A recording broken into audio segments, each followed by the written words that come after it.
So, my name is Abby Wingo, And I'm Alex Morton.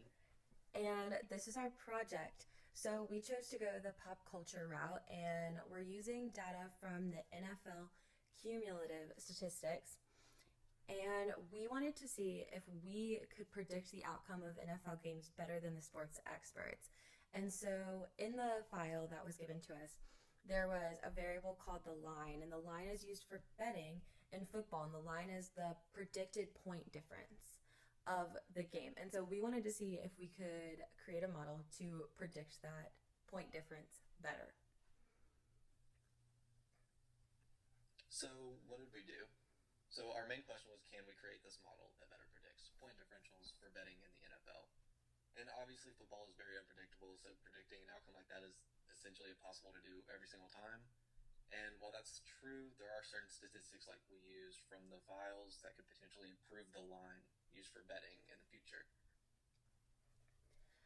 So, we created an analysis in our notebook, and we decided to only use the data from 2002 to 2013 because the 2000 and 2001 statistics did not include the line variable, and that's what we were working on trying to improve, and so we didn't want to use that data and not be able to see our final outcome on it. So the first thing we did was we made a correlation plot, and that's showed here to see how all of the different variables correlate to each other and check for multicollinearity before we ran a regression.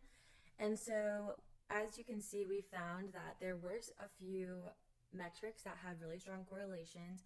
Um, right here, this is rush yards off, or for so it's the rushing yards for the offense and the rush um, Attempts. attempts for the offense, and a couple other like those. There's a lot of ones down here by all the passes for the defense and for all the pass metrics for the offense. And so, because of that, we decided to exclude a couple of those variables from our prediction.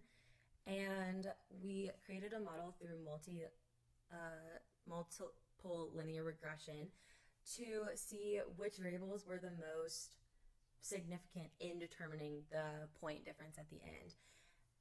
So we found our model, and this is the predicted point difference versus the actual point difference. So as you can see, this model predicts the point difference really, really well for each game.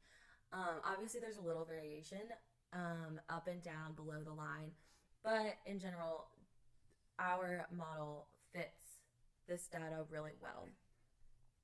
And so from there, we want to look at that's our prediction of what the point difference will be. And we want to see what the line prediction was. So we can go here, and this is the line versus the point difference. This is what they predicted the point difference would be versus what it actually was. And as you can see, our model fit the data much better than this line data does, which is also to be expected because we're using games that have already happened and they were predicting games that hadn't happened. But our predictive model fits this data much better than the actual line does, so the actual things that were predicted for it, which is very interesting and encouraging to see. So here we linked all of our different final projects, and in the end, what we found is that our model fit this data way better than the actual line did.